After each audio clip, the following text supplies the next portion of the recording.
for us, the question is the unfinished business of remembering ourselves through telling our own stories. And the question then becomes, what kind of archives are required to tell this story? And a follow-up question, what methods and tools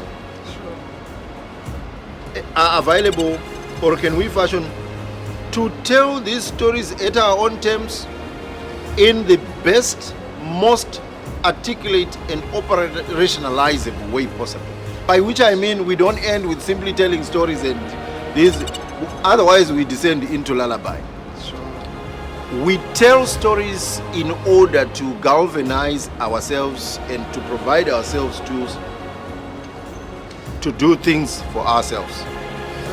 And that is the story of the role of videography, plus other things, is to enable us to tell these stories articulately at our own terms.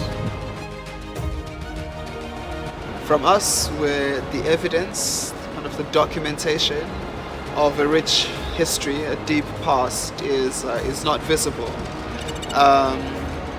and so this, when one thinks of videography and bearing witness and the documentation thereof, events, there are certain events that we kind of try to speculate, imagine, propose as possibilities or events, and if those things are not available in the archive, then somehow we need to find a way to bring that into the archive. It's a way to kind of add a page into the history books, you know. And so this idea of like, what should one be cognizant of when you're bearing witness, is to ask ourselves, what is it about us that we haven't seen that we want to see, and what might this thing start to look like if the current documentation is not satisfying, you know.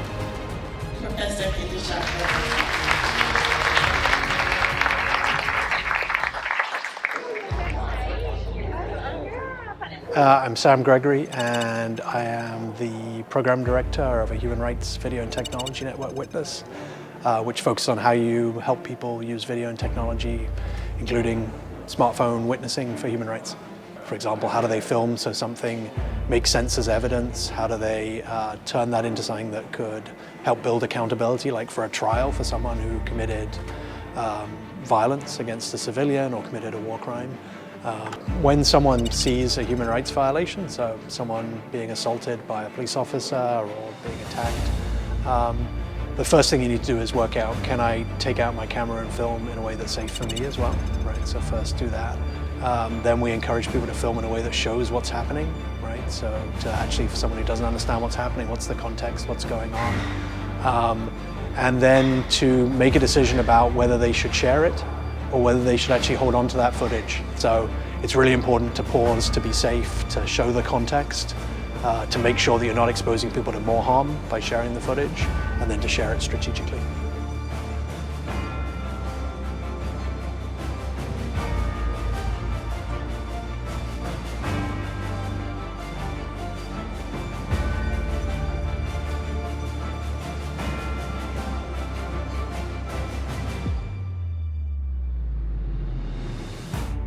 The most interesting part about this is our stereotype.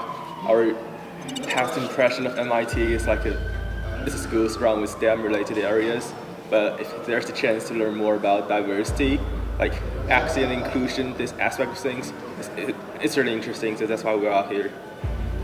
I mean, the main focus is videography and obviously bearing witness, and I feel like that stands for a lot. They want more people to just take videos of certain incidents and really display a story and bear witness rather than intervene and kind of just get all the evidence now and act later type deal.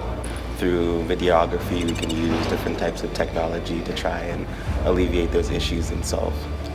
We've seen how videography and like social media, and that plays like a big role in seeking justice for individuals that find themselves in certain situations. So learning more about like how that videography and social media plays a role and how that can sway things. I think what they're trying to say is it's important to bear witness in order to seek time, or even through videography. I think it gives you a better perspective of what's happening in the world, it can help you seek the justice if you're seeing it with your eyes. Is the way we addressed how people use the media, especially traumatic killings of people like George Floyd, and several speakers talked about not overusing it or using it as B-roll. So sort of bringing back to the community about how we address these images and don't use them improperly, that disrespects the families and the people and takes away all the learning and meaning that we get from them. And I guess aside from the Ukraine crisis recently, there hasn't really been any news or talk about other major events or other political events in different countries on the news and the media ever. So it's interesting to hear all the different stories from obviously the people who lived there, people who lived through it and are experiencing it now.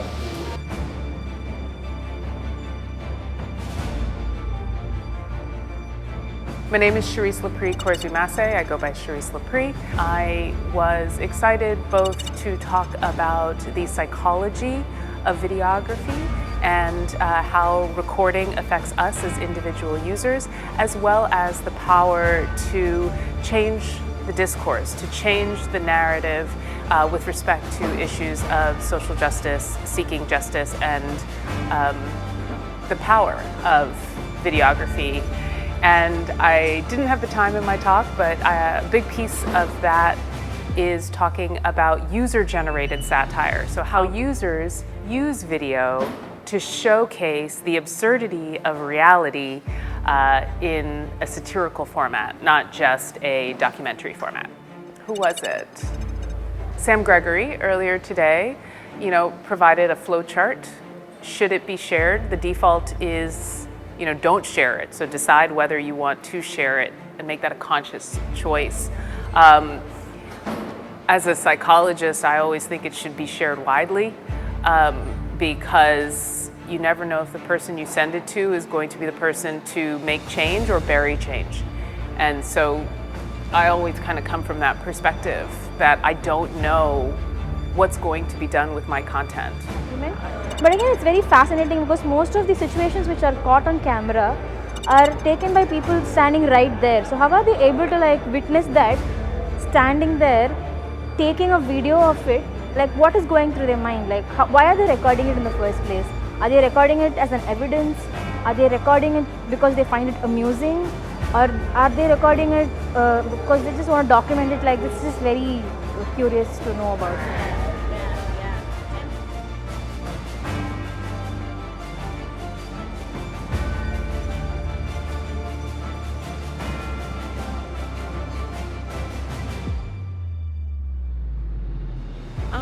So we are part of Hartford Public Schools and we represent Pathways Academy of Technology and Design. We came to the school to learn about social justice and different ways that the technology field can help. I think, what I took away most from this presentation and from the panels is that we bear witness to pictures a lot while we should really be focusing in on the moment, especially the panel with, I can't remember the speaker's name, but one of the last panels at 2 o'clock, she was speaking about how we need to be more present when we're inside of courtrooms instead of looking at pictures because we can get desensitized to information. So that was very important to me. I think that that's what bearing witness and seeking justice is about. To add on, they were also talking about the powers of being a bystander, and you're bearing witness. What are you going to do with what you just witnessed? How are you going to react, and how are you going to share your story? I think I'll definitely just take away the factor on understanding my importance and how I'm able to spread a message and help the community and be the voice for those who are not heard or seen. And also making sure that within the loudness that I create, that my skin color or anything that I identify as should not be a reason why I cannot achieve my goals. Me personally, what I took away and what I'm going to be bringing back is the information on the court systems that I got, because I personally am interested in true crime, but true crime is not just detective work or forensics, but it's what happens inside of the court systems, and that needs to be reformed to be more professional. I know that a lot of the stuff that I learned today kind of counteracted maybe the things that I've learned in school. So this just really inspired me to go venture out and go to more conferences like these and understand and get my own view of things versus just taking other people's way of what they think it might be about.